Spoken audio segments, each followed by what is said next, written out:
बाबा रामदेव ने आयुर्वेद, योग और धर्म के नाम पर लोगों को जमकर बेवकूफ बनाया। खुद को साधु और मोह माया से दूर बताकर आम जनता की भावनाओं के साथ खिलवाड़ किया। ये सब करके इन्होंने एक ऐसा बिजनेस खड़ा कर दिया जो आज पाखंड का दूसरा नाम बन चुका है।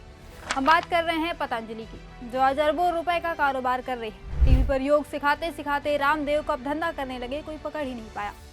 ये योग के नाम पर जनता को गुमराह करते रहे, उन्हें डराते रहे और इधर साइड से अपना धंधा भी चलाते रहे, अपने प्रोडक्ट्स बेचते रहे। अपने धंधे को और सुरक्षित बनाए रखने के लिए बाबा जी ने राजनीति को रास्ता बनाया। एक खास पार्टी का गुणगान करने लगे।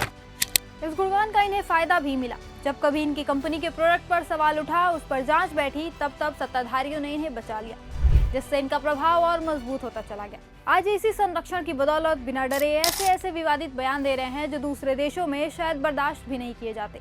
रामदेव का ताज़ा विवाद हुआ है शरबत को लेकर। बाबा की आदत रही है कि वो अपनी दुकान चलाने के लिए हर बार नए तरीके आजमाते हैं, जैसे लोगों को डराना, फर्जी दावे करना। जब बाबा की दुकान इन सब ट्रिक से नहीं चली तो बाबा ने अपनी फेवरेट पार्टी से कुछ सीखा और शुरू कर दी हिंदू मुस्लिम की नफरत। बाबा ने इसी कड़ी में एक नए तरह के जिहाद का इजाद किया। दरअसल बाबा की कंपनी पतंजलि ने एक शरबत बनाया है जिसकी सेल ना के बराबर हो रही है। अब इस बात से पतंजलि का मैनेजमेंट परेशान था। ऐसे में बाबा ने अपनी शरबत को मार्केट में रफ्तार पकड़ाने के लिए नया तोड़ निकाल दिया। बाबा ने कहा कि मार्केट में शरबत बेचने वाली कंपनियां शरबत जिहाद फैला रही हैं। रूह अफ़ज़ा का नाम लिए बिना ही रामदेव ने कहा कि ये कंपनी शरबत तो बनाती है, लेकिन आप जब इस कंपनी का शरबत खरीदते हैं तो आपके पैसे से मदरसे और मस्जिदें बनवाई जाती हैं। अगर आप वो शरबत पियेंगे तो मस्जिदें बनेंगी, पर पतंजलि का शरबत पियेंगे तो गुरुकुल बनेगा, पतंजलि विश्वविद्यालय और भारतीय शिक्षा बोर्ड आगे बढ़ेगा। रामदेव आगे कहते हैं कि जैसे लव जिहाद, वोट जिहाद चल रहा है, ऐसे ही शरबत जिहाद भी चल रहा है। आपको शरबत जिहाद से बचाना है। रामदेव ने एक बार फिर अपना प्रोडक्ट बेचने के लिए लोगों की भावनाओं के साथ खिलवाड़ किया। हालांकि ये पहली बार नहीं है जब रामदेव ने ऐसी नीच हरकत की है। इसके पहले भी ये ऐसे स्टंट्स करते रहे हैं।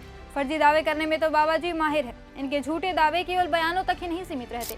रामदेव टीवी और अखबारों में भी अक्सर भ्रामक विज्ञापन दिया करते हैं। इसकी वजह से पिछले साल ये बड़ी समस्या में फंस गए थे। सुप्रीम कोर्ट ने रामदेव और इनके साथी बालकृष्ण को जमकर फटकार लगाई थी। हालत ये हो गई थी कि दोनों ने कोर्ट के सामने बिना शर्त के माफी मांगी। अखबारों में भी ये माफीनामा छपवाया गया, तब जाकर मामला खत्म हुआ। अब आपके दिमाग में ये भी सवाल आ रहा होगा कि रामदेव को अपनी कंपनी के प्रोडक्ट्स बेचने के लिए इतनी जद्दोजहद करनी क्यों पड़ती है। तो देखिए, पतंजलि के प्रोडक्ट्स एकदम घटिया क्वालिटी के होते हैं, इसीलिए तो पिछले साल इनके 14 प्रोडक्ट्स को बैन कर दिया गया था।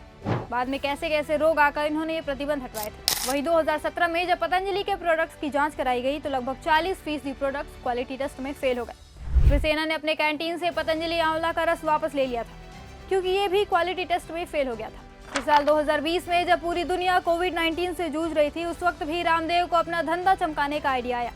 रामदेव ने दावा किया कि इनकी कंपनी पतंजलि आयुर्वेद ने कोरोना वायरस की दवा खोज ली है। इन्होंने कोरोनिल नाम से इसकी दवा लॉन्च भी कर दी। इसके बारे में भर कर अखबारों और टीवी में प्रचार फैलाने लगे। जब दवाओं की जाँच हुई तो ये भी फेल हो गया। विवाद बढ़ा तो दवा पर रोक लगा दी गई। खुद की दवा फर्जी निकली, लेकिन रामदेव को तब भी शर्म नहीं आई। ये आधुनिक दवाओं पर नफरत उगलने लगे। मई 2021 में रामदेव ने दावा किया कि एलोपैथी एक बेवकूफ़ विज्ञान है। एक वीडियो में तो रामदेव ने यह भी दावा कर दिया था कि लाखों मरीजों की मौत एलोपैथिक दवाओं के कारण हुई है, ना कि ऑक्सीजन की कमी से। रामदेव के इस बयान पर भी जमकर बवाल हुआ। इंडियन मेडिकल एसोसिएशन ने कड़ी आपत्ति जताई। विवाद के गहराने के बाद उस वक्त के केंद्रीय स्वास्थ्य मंत्री डॉक्टर हर्षवर्धन ने पत्र लिखकर रामदेव को उनका बयान वापस लेने के लिए कहा था। ये भी जान लीजिए कि बाबा सिर्फ झूठ बोलने में ही माहिर नहीं है। इनका नाम भ्रष्टाचार के मामले में भी कई बार सामने आ चुका है। 2013 में उत्तराखंड सरकार ने रामदेव के खिलाफ फर्जीवाड़े, जमीन हड़पने और टैक्स चोरी के 81 मामले दर्ज किए थे। रामदेव के पतंजलि योग ट्रस्ट पर हरिद्वार के करीब 2 गाँवों में किसानों की लगभग 8 एकड़ जमीन अवैध तरीके से हड़पने का भी आरोप लगा। इनके कई केंद्रों पर छापेमारी भी हुई।